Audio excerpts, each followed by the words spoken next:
преддверии 75-летия Победы в Великой Отечественной войне семья Егоровых решила принять участие в акции «Сад памяти» в честь воевавшего прадеда Федора Богатырева, которого призвали на службу в 1943 году.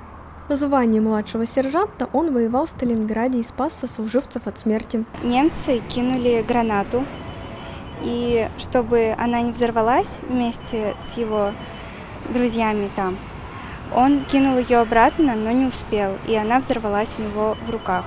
Ему оторвали пальцы. К сожалению, прадед остался без пальцев и вернулся в Ижевск, где завершил свою службу в 1944 году и получил медаль за отвагу.